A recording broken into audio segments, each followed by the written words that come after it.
Buenas tardes, mi nombre es Nicole Saavedra, soy estudiante de la Universidad Bicentenaria de Aragua y mi exposición está relacionada con la Cátedra Práctica Forense 4 en su tema Fases del Proceso Civil.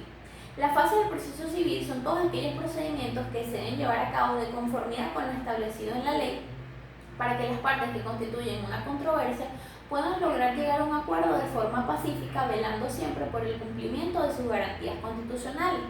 Cabe destacar que las fases del proceso civil se constituyen por las fases alegatorias, fase de pruebas y fase decisoria. Fases alegatorias. La fase alegatoria es aquella que inicia con la interposición del libelo de la demanda y en ella se fundamentan o se argumentan los distintos motivos o hechos que fundamentan la proposición de dicha demanda y concluye con la contestación de la misma. Fase de pruebas.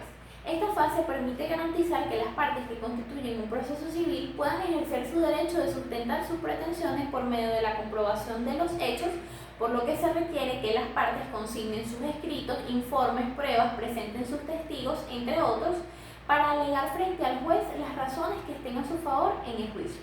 Es decir, que dicha fase no es más que aquel estado de pruebas a fin de que las partes lleven a los autos y a conocimiento del juez las pruebas que sean más convenientes para fundamentar sus pretensiones. Fase decisoria.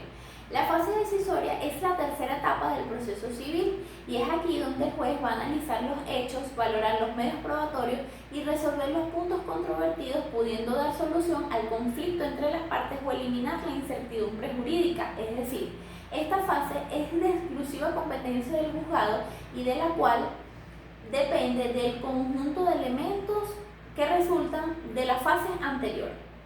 Cabe señalar que aun cuando cada una de las fases están perfectamente delimitadas, dependen la una de la otra, y esto es lo que permite o hace posible el desarrollo del procedimiento en forma concatenada.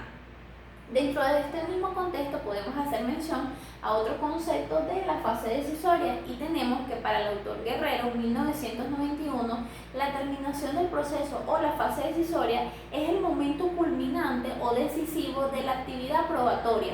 Esto es, si las posiciones o no cumplen con el fin a que fueron destinadas. Al iniciar el juicio, culmina la revisión de los medios probatorios presentados ante el tribunal y de ahí vienen los alegatos de los abogados que pueden presentar sus documentos o testigos, entre otros, mientras se dirime la controversia frente al juez. Elementos de la fase decisoria. La fase decisoria se constituye por los siguientes procedimientos y tenemos que principalmente inicia con la solicitud del tribunal con asociados. Esto se refiere al derecho que tiene cada una de las partes de acceder a todas las instancias de los juicios cuyo conocimiento corresponda a los tribunales de primera instancia para pedir o exigir que el tribunal de la causa se constituya con asociados para dictar sentencia definitiva. Al efecto, cualquiera de las partes podrá pedir dentro de los 5 días siguientes a la conclusión del lapso probatorio que se elija 2 asociados para conformar el tribunal con el juez. Término para presentar informes. En el caso de que no se hubiera conformado el tribunal con asociados, se presentarán los informes de las partes en el 15º día siguiente al vencimiento del lapso probatorio y en caso de que sí, los informes serán presentados en el 15º día siguiente a la constitución del tribunal con asociados. Observaciones a los informes. Presentados los informes, cada una de las partes podrá ante su tribunal presentar las observaciones por escritos de los informes de la parte contraria luego de 8 días siguientes. Autos para mejor proveer. Presentados los informes dentro del lapso perentorio de 15 días, podrá el tribunal, si lo juzgara procedente, dictar auto para mejor proveer en concordancia con lo establecido en el artículo 514 del Código de Procedimiento Civil. Término para sentenciar y ejecución de la sentencia. Término para sentenciar. Presentados los informes y cumplido el auto para mejor proveer o pasado el término señalado para su cumplimiento, el tribunal dictará su fallo dentro de los 60 días siguientes. Ejecución de la sentencia. La ejecución de la sentencia o de cualquier otro acto que tenga fuerza de tal corresponderá al tribunal que haya conocido la causa en primera instancia del procedimiento en segunda instancia. Al llegar al tribunal los autos de apelación, el secretario del tribunal deberá tomar o dejar constancia de la fecha del recibo y del número de folios y piezas para darle cuentas al juez. Cabe destacar que este proceso se encuentra establecido en los artículos 516 al 522 del Código de Procedimiento Civil.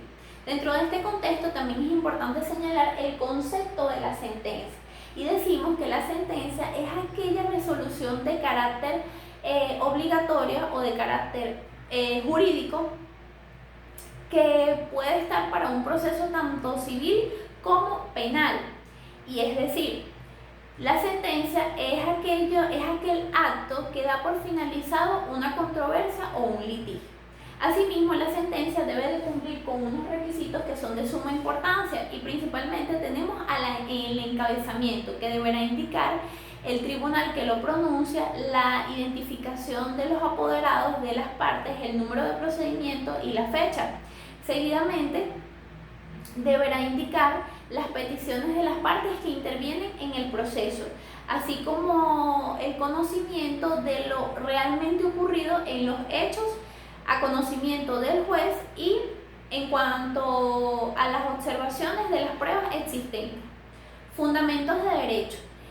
Aquí se expresan en la sentencia los argumentos jurídicos que han motivado la resolución en favor de una de las partes.